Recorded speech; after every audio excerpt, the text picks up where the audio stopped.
దేశీయ స్టాక్ మార్కెట్లు నష్టాలతో ముగిశాయి. సెన్సెక్స్ 561 పాయింట్లు నష్టపోగా నిఫ్టీ 159 పాయింట్లు కోల్పోయింది.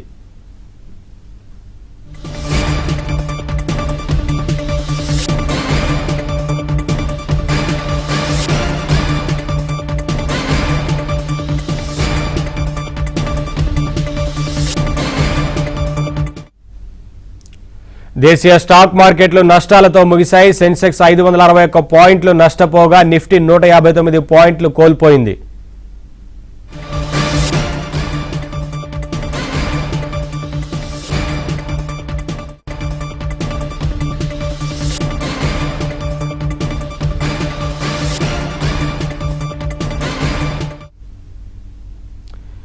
ఇదే అంశంపై ప్రముఖ బిజినెస్ అనలిస్ట్ సుందరరాజా గారు మాట్లాడతారు. Sir good evening sir. Good evening Naveen. ఏంటి సార్ నష్టాలతో ముగిసింది స్టాక్ మార్కెట్, ఏంటి రీజన్స్ ఇవాళ?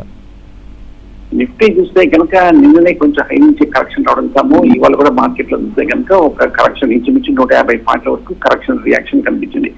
మార్కెట్ రియాక్షన్ రావడానికి ప్రధానంగా 2 కారణాలు చెప్పొచ్చు. ఒకటి, ఇవాళ వచ్చిన డేటా చూస్తే కనుక ఇండియాలో ద్రవ్యోల్బణ ఇన్ఫ్లేషన్ కొంచెం పెరగడం.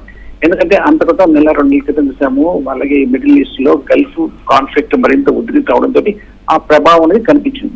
దీనితో మళ్ళీ లాస్ట్ 2 రోజులుగా మళ్ళీ కొంచెం యుద్ధ వాతావరణం మళ్ళీ మొదలవటము, మళ్ళీ కొంచెం యుద్ధం మరింత మొదలుపోవడంతో మళ్ళీ ఈ ఇంపాక్ట్ మళ్ళీ మన భారత్ లో ఉన్న ఇన్ఫ్లేషన్ మీద కూడా ఎఫెక్ట్ ఉంటుంది అన్న ఉద్దేశంతో మార్కెట్ లో కూడా కొంచెం రియాక్షన్ కనిపించింది. దానికి కూడా ఒకసారి శుక్రవారం నిన్న కూడా చూస్తే కనుక ఎఫ్ఐ కూడా కొంచెం అమ్మకాలు ఒత్తిడికి గురి చేసినట్టు కనిపిస్తుంది. దానితో క్రూడ్ ఆయిల్ కూడా చూస్తే కొంచెం బాగా పెరిగింది. అలాగే రూపీ కూడా చూస్తే కనుక కొంచెం ఫర్దర్ గా తగ్గడం అనేది మనం చూస్తున్నాము.